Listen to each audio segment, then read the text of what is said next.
మీరు నేను చెప్పినటువంటి 5 నక్షత్రాల్లో జన్మించారా? ఎవరైతే అశ్విని నక్షత్రంలో జన్మించారో, మఖా నక్షత్రంలో జన్మించారో, అనురాధ నక్షత్రంలో జన్మించారో, మూల నక్షత్రంలో జన్మించారో, మరియు రేవతి నక్షత్రంలో జన్మించిన వాళ్ళు. ఈ 5 నక్షత్రాల్లో జన్మించిన వాళ్ళకి వీళ్ళకి పుట్టినప్పటి నుండి ఇప్పటి వరకు వీళ్ళ జీవితంలో ఏ ఒక్క రోజు సుఖంగా, ప్రశాంతంగా నిద్రించిన రోజు లేదండి. సంతోషంగా ఉన్నామనుకునే లోపు ఏదో ఒక రూపంలో కష్టం అనేది వచ్చేస్తూనే ఉంటుంది. ప్రతి విషయంలో, ప్రతి అడుగడుగునా ఆటంకం. ఒకానొక రోజుగా వీళ్ళు ఏమనుకుంటారంటే, భగవంతుడా నాకే ఎందుకు ఇన్ని కష్టాలు? ఈ ప్రపంచంలో నేను చేసిన తప్పేంటి? ఎప్పుడైతే మన గ్రహచార స్థితిగతులను బట్టి మన పాప పుణ్యాలనేది తల్లిదండ్రులు చేసిన పాప పుణ్యాలు పిల్లలు అనుభవించినట్టు, తల్లిదండ్రుల నుండి ఆస్తిపాస్తులు ఎలా వస్తాయో, తల్లిదండ్రులు చేసిన పాప పుణ్యాల కర్మల ఫలితాలు పిల్లలు అనుభవించాల్సి ఉంటుంది.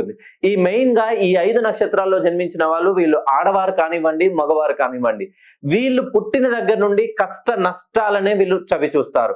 వీళ్ళు పుట్టడమే కడు పేదరికంలో పుడతారు. ఎంత రిచెస్ట్ లైఫ్ ని అనుభవించాలని వీళ్ళు ఆలోచిస్తారో అంత దౌర్భాగ్య స్థితిలో ఒకానొక రోజులో ఉపవాసాలు ఉండేంత పరిస్థితిలో ఉంటారు. వీళ్ళు ఏ పని కష్టపడడం అంటే నంబర్ 1 లో ఉంటారు. ఒక రోజుకి సుమారు 8 నుండి 12 గంటలు కష్టపడతారు. ఆ కష్టానికి తగ్గట్టుగా ప్రతిఫలం వీళ్ళ జీవితంలో ఏది ఉండదు.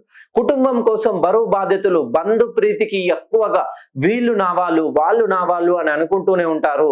కానీ వీళ్ళు కొవ్వొత్తిలా కరిగిపోతూ ఉంటారు. కానీ వీళ్ళని అవసరానికే వాడుకుంటారు. కానీ వీళ్ళని ఎవరు పట్టించుకోరు. వీళ్ళకి అవసరం ఉందంటే వీళ్ళ సహాయం కోసం ఇంటి దాకా వస్తారు. వీళ్ళతో ఆ 4 రోజు మంచిగా మెదులుతారు.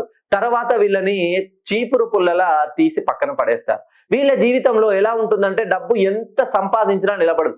ఎప్పటికీ ఆర్థికంగా రుణ బాధలు రోజు రోజుకి పెరిగిపోతూనే ఉంటాయి. వీళ్ళు ఉద్యోగం చేసినా ఉద్యోగంలో చాలని జీతంతో కష్టతరంగా సులువైన జీవితాన్ని ఎప్పుడూ జీవించలేరు. మీరు ఈ 5 నక్షత్రాల్లో జన్మిస్తే మెయిన్ గా అశ్విని, మఖ, అనురాధ, మూల, రేవతి నక్షత్రంలో జన్మించినట్లయితే ఒకసారి మీ పేరులోని సంఖ్యాబలాన్ని సరిచేయండి.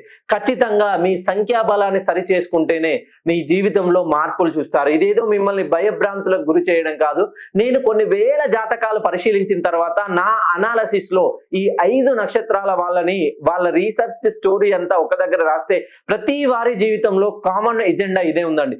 ఒకసారి మీ పేరులోని సంఖ్యాబలాన్ని సెట్ చేయండి. ఖచ్చితంగా మిమ్మల్ని చులకనగా చూసిన వాళ్ళే మీ కాళ్ళ దగ్గరికి వస్తారు.